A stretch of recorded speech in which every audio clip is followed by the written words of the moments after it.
बिस्मिल्लाहिर्रहमानिर्रहीम। अस्सलाम वालेकुम।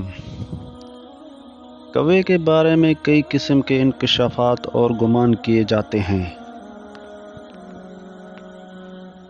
जैसा कि आप सभी ने अक्सर सुना हुआ होगा कि आने वाले वक्त को पहले से जान लेता है, और अगर कौवे घर की छत पर या घर की दीवार पर आकर एक दूसरे से लड़ पड़े या झगड़ने लग पड़े तो उससे उस बात का गुमान किया जाता है कि उस घर पर कोई बुरा वक्त आने वाला है, क्योंकि कौवों का एक दूसरे से लड़ना झगड़ना अच्छा नहीं समझा जाता।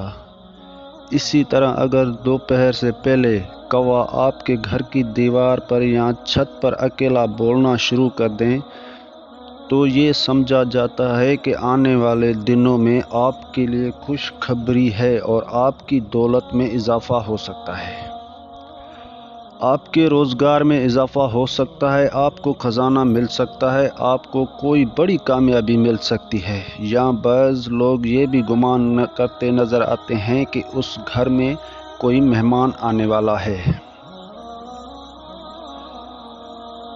अगर कोई कौवा अचानक मुंह में रोटी का टुकड़ा लेकर नज़र आ जाए तो समझें कि आपकी कोई बड़ी ख्वाहिश पूरी होने वाली है। अगर कौवा किसी भी आदमी के सर पर बैठकर चोंच मार दे तो उसके दिन अच्छे आने वाले होते हैं, और अगर कौवा उसके सर पर बैठ जाए तो उसके लिए बुरा वक्त करीब होता है। इन तमाम बातों में किसी हद तक सदाकत है।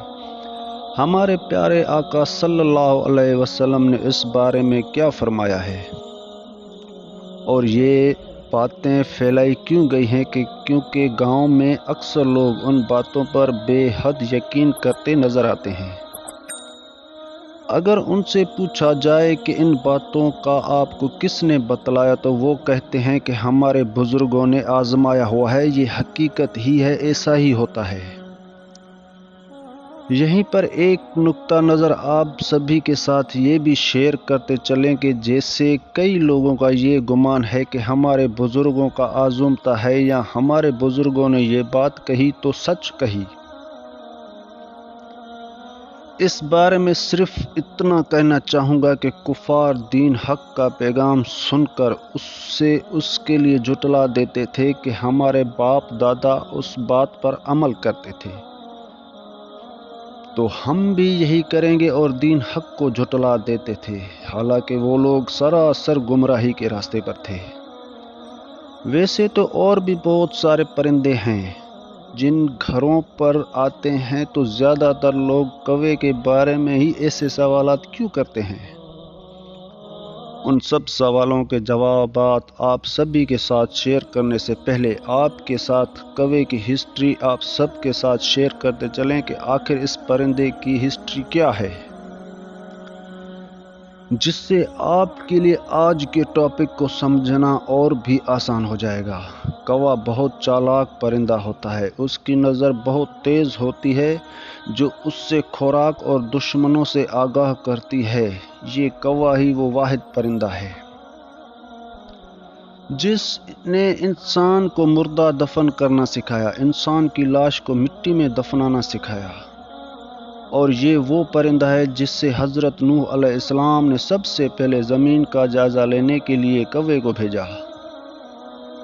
लेकिन ये उसकी बदकिस्मती कहें या कुछ और, जो उसने ज़मीन पर मुर्दार देखा तो उससे को खाने बैठ गया। यही वजह है कि उसे खौफ की बद्दुआ दी गई, और इस वजह से ये इंसानी आबादी से हरासा रहता है, इंसानों से चौंकना रहता है। तो दोस्तों, ये तमाम तर बातें कि कौवा मुस्तकबिल देख सकता है या उसकी काएं काएं करने से किसी को फ़ायदा या नुकसान हो सकता है, तो आप सभी को बताते चले कि इस्लाम में इन तमाम तर बातों की कोई अहमियत नहीं है। मौजूदा दौर में पाकिस्तान में इन बातों पर अभी भी यकीन किया जाता है, और बहुत सी ऐसी चीज़ें हैं जिनको बदशगुनी की अलामत कह दिया जाता है। अब्दुल्ला बिन मसूद रज़ियल्लाहु ताला अन्हु से रवायत है कि रसूलुल्लाह सल्लल्लाहु अलैहि वसल्लम ने फरमाया, बदशगुनी शिर्क है। आप सल्लल्लाहु अलैहि वसल्लम ने 3 मरतबा फरमाया, और हम में से हर एक कोई ना कोई वहम हो जाता है। لیکن اللہ تعالیٰ توکل کی برکت سے اس سے دور کر دیتا ہے۔ آخر میں آپ کو ایک بات بتانا ضروری سمجھتے ہیں کہ صرف اپنے اللہ پر یقین کامل کر لیں، مکمل توکل رکھیں، اور جو کچھ بھی ہوتا ہے، جو کچھ بھی ہوگا، وہ اللہ ہی کی طرف سے ہوگا۔ جب آپ کا یقین پختہ ہو جائے گا تب انشاءاللہ آپ ان سب چیزوں، توہم پرستی، بدشگونی، بد اعتقادی سے انشاءاللہ نکل جائیں گے۔ یقین کریں زندگی ہلکی پھلکی محسوس ہونا شروع ہو جائے گی، جس کی شرط صرف یہ ہے کہ رب الجلال پر مکمل اعتقاد، یقین اور توکل رکھیں۔